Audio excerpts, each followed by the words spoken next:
बच्चों अब और अंडरस्टैंड करते हैं हम प्री एंड पोस्ट इंक्रीमेंट और डिक्रीमेंट ऑपरेटर्स। ये भी एक इंपॉर्टेंट टॉपिक है। ये जो ऑपरेटर्स हैं ये यूनरी ऑपरेटर्स हैं। कहने का मतलब देखो कि हमारे पास कोई वेरिएबल ए है, ओके। यदि मैं बोलता हूं ए प्लस प्लस तो ऑपरेंड क्या है, वह एक ही है, तो ऑब्वियसली इसको क्या कहेंगे हम, ये जो ऑपरेटर्स होते हैं प्लस प्लस है और माइनस माइनस है, इसको हम यूनरी ऑपरेटर्स कहते हैं because it has only one operand. दूसरी सिचुएशन क्या आती है, ये आती है। तीसरी ये और ये, इन्हीं पे डिस्कशन है। इसको क्या समझते हो आप? तो बच्चों जो बाद में लगते हैं, बाद में, ठीक है, उसको कहते हैं हम पोस्ट। और ऑब्वियसली ये क्या हुआ है, पोस्ट। और ये क्या हुए, प्री, पहले।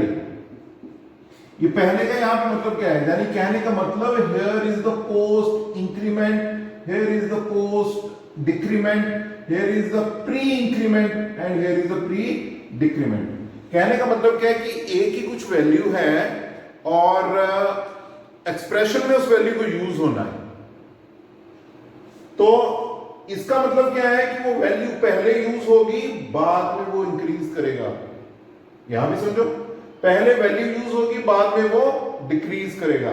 और इसका मतलब क्या है कि पहले वैल्यू इंक्रीज होगी, प्लस प्लस का मतलब कि प्री मतलब पहले वैल्यू इंक्रीज हो जाएगी, फिर एक्सप्रेशन में यूज होगा। सिंपल सी बात यही है कि इस ए की वैल्यू एक्सप्रेशन में कौन सी यूज होगी, इंक्रीज्ड वाली, पोस्ट वाली या प्री वाली, ओके। और ये जो यूनरी जिसको मैं ऑपरेटर कह रहा हूं, इसमें इंक्रीमेंट और जो डिक्रीमेंट है ये यूनिट है। यूनिट का मतलब क्या है, एक से बढ़ेगा या एक से कम होगा, okay.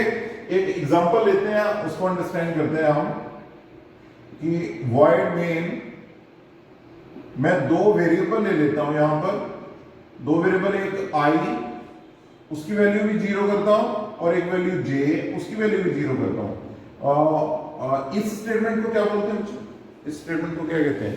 This statement is considered as the declaration and the initialization of two variables I and J. I and J की टाइप क्या है, इंटीजर, और आई और जे दोनों की वैल्यू कितनी है, 0 0। अब थोड़ा सा अंडरस्टैंड करते हैं कि प्री इंक्रीमेंट क्या है, प्री डिक्रीमेंट क्या है, पोस्ट इंक्रीमेंट क्या है, पोस्ट डिक्रीमेंट क्या है। तो मैं यहां पर जो एक्सप्रेशंस लिख रहा हूं, यहां पे मैं लिख रहा हूं j is equal to i plus plus, okay. तो ये कौन सी हुई, this is a post increment, ठीक है। अब इसको अंडरस्टैंड करिए, मैं यहां पे प्रिंट कर रहा हूं, print F percentage D comma percentage D, और यहां पे प्रिंट कर रहा हूं मैं आई कॉमा जे। तो बच्चों डिस्कशन ये है कि आपके आउटपुट क्या आएंगे।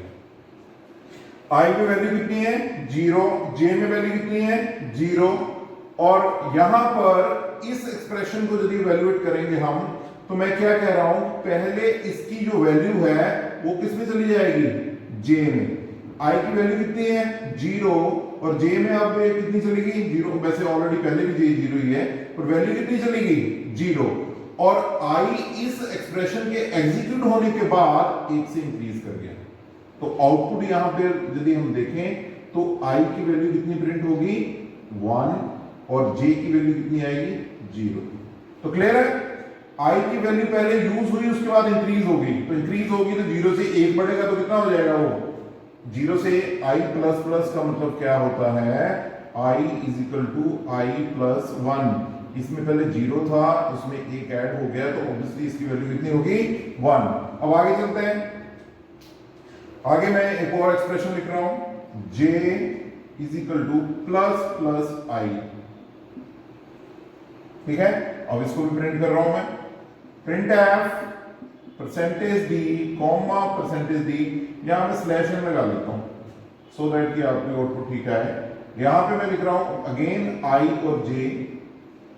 यहां तक हम पहुंच गए हैं, वैल्यू कितनी आई है 1 0। अब हम नेक्स्ट पे आते हैं। तो ये वाला जो था पोस्ट इंक्रीमेंट था, ये कौन सा है प्री इंक्रीमेंट।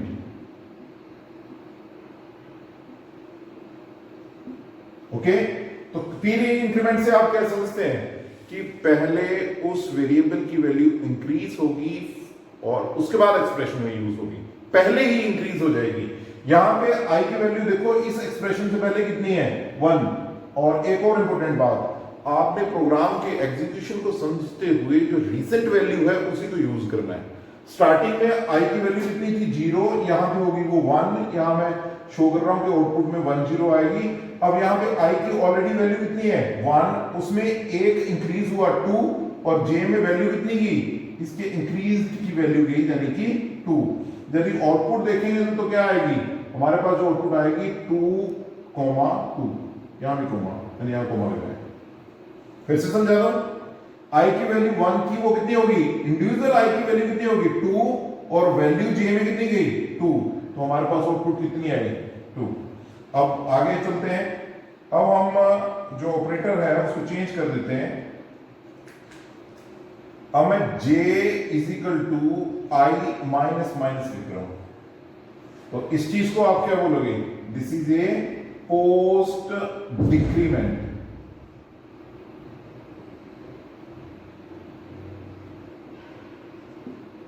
कहने का मतलब क्या हुआ इसका कि पहले वैल्यू यूज होगी और उसके बाद स्लैश एन लगा दिया, percentage D comma percentage D I comma J. तो पहले वैल्यू क्या होगी, पहले वैल्यू ये ट्रांसफर हो जाएगी जे में और उसके बाद आई की वैल्यू 1 से कम हो जाएगी। तो अब आप ही बताइए कि ऑलरेडी आई की वैल्यू कितनी है 2 जे में ट्रांसफर हो गया और आई की वैल्यू 1 से डिक्रीज होगी और ऑब्वियसली आउटपुट कितनी आई हमारे पास 2 1। ओके, अब नेक्स्ट और स्टेटमेंट लिखते हैं, j is equal to minus minus I. Print है फिर किया slash N percentage D comma percentage D, फिर आई और जे को प्रिंट कर दिया। ओके, और यहां पे मैंने क्लोज कर दिया बिकॉज ये जो स्टेटमेंट है कौन सी है, this is the pre decrement. Pre decrement, तो इस स्टेटमेंट में क्या हुआ कि आई की जो करंट वैल्यू है वो कितनी है हमारे पास, आई की जो करंट वैल्यू है यहां पे थोड़ा सा चेक करते हैं, उल्टा किया मैंने, फिर से मैं यहां पर आता हूं। आई की वैल्यू 2 है, जे की वैल्यू 2 है, तो आई में जो वैल्यू थी जे में तो 2 चली गई, आई अपने आप में 1 कम होगी, ये मैंने कंसिडर नहीं किया। आई अपने आप में 1 कम हो गई, पहले वैल्यू ने दे दी जे में और उसके बाद आई की वैल्यू इंडिविजुअली कम होगी, तो आई की वैल्यू 2 से 1 कम हुई तो कितनी प्रिंट हुई 1 और जे में तो बूस्ट हुआ है। और यहां पे माइनस माइनस आई है, तो आई में जितनी भी वैल्यू है वो क्या हो जाएगी, डिक्रीज होगी 1 से, वही वैल्यू डिक्रीज्ड वैल्यू जाएगी जे में, तो हमारे पास आउटपुट बताओ कितनी आएगी, कितनी आउटपुट आएगी यहां पे, आई की वैल्यू कितनी है 1, माइनस माइनस 1 है तो पहले ये एक्सप्रेशन सॉल्व होगा, आई से 1 कम हुआ यानी कि 1 से 1 कम हुआ तो कितना हो गया 0, जे में तो वैल्यू 0 चलेगी और आई की अपनी वैल्यू भी कितनी होगी 0। Okay, so these are the pre and the post increment और द डिक्रीमेंट ऑपरेटर्स। एक और एग्जांपल करते हैं, उससे और आप अंडरस्टैंड करोगे। इसमें आपको कुछ समझ नहीं आया है तो you can put the things in the comments, I will respond accordingly.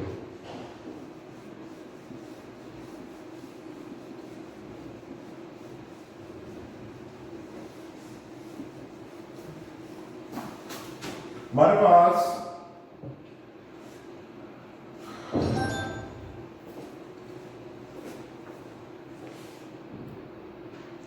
एक और एग्जांपल यहां पे लेते हैं हम, वॉइड में वहां पे वेरिएबल डिक्लेयर किया मैंने int a is equal to 10 और एक वेरिएबल b ले लिया, ठीक है, और b इज इक्वल टू 0। एक कॉम्प्लेक्स एक्सप्रेशन में बनाता हूं यहां पर b is equal to plus plus B plus A plus plus, okay, और मैं प्रिंट एफ करता हूं, डिस्प्ले करता हूं percentage D comma percentage D. So बच्चों बताओ कि क्या आउटपुट आएगी इस प्रोग्राम की, क्या अंडरस्टैंड करते हैं? ओके, और एक बात और है, आपने मैथमेटिक्स में एक चीज सुनी होगी, बोर्ड मास, सुना है बोर्ड मास? BODMAS, ये बेटा ऑर्डर होता है, ये ब्रैकेट के लिए यूज होता है, ये ऑफ के लिए, डिवीजन, ये मल्टीप्लिकेशन, ये एडिशन और ये सब्ट्रैक्शन। अब हमारे पास देखो यहाँ ऑपरेटर है, तो ऑटोमेटिकली जो सी प्रोग्रामिंग, जो C++ है, वो क्या कंसीडर करती है, इसको अलग से, इसको अलग से, इन दोनों एक्सप्रेशन को सॉल्व करती है। तो यदि मैं यहां पे देखूं तो यहां पे इसको क्या बोलोगे आप? It is a pre increment, here is the post increment. Pre increment में क्या कहा गया है कि जो वैल्यू है वो पहले इंक्रीज होगी, जो डिक्रीज होगी और एक्सप्रेशन में यूज होगी। तो यहां पे इंक्रीमेंट है तो पहले बी की वैल्यू इंक्रीज होगी। बी की ऑलरेडी वैल्यू कितनी है? 0, और ये जब एक्सप्रेशन इवैल्यूएट होगा तो ये क्या देगा आपको? 1। और इस एक्सप्रेशन का मतलब क्या है कि पहले ए की वैल्यू यूज हो जाएगी 10, फिर ए इंक्रीज भी करेगा। ओके, तो यदि हम इसकी आउटपुट को देखें तो आउटपुट हमारे पास क्या आएगी? आउटपुट आएगी कि ए की वैल्यू कितनी होगी? पहले 10 थी, वो होगी 11, और ऑब्वियसली बी की वैल्यू कितनी हुई? 1 + 10 11, तो दोनों की वैल्यू कितनी आएगी? 11। ओके, इससे रिलेटेड और भी बड़े ज्यादा क्वेश्चन, क्वेरीज, कॉम्प्लेक्स हैं, इसको देखिए आप, यदि आप इतना समझ गए हैं, फिर मैं और कॉम्प्लेक्स जो एक्सप्रेशंस होते हैं प्री एंड पोस्ट इंक्रीमेंट और डिक्रीमेंट के, उनको हम अंडरस्टैंड करेंगे। जब मैं फिर इसको कमेंट बॉक्स में डाल दूंगा जो आपकी क्लास में, ठीक है। ये जो वीडियो है इससे रिलेटेड आपकी जो क्वेरी है वो आप कमेंट में डाल सकते हैं। इसको लाइक करिए, इसको शेयर करिए। जो स्टूडेंट्स, अभी देखो ये कोरोना पीरियड अभी चला हुआ है, इंस्टीट्यूशन बंद है, तो इसको आप शेयर करिए सो दैट ज्यादा से ज्यादा इस चीज को देख पाए। Thank you.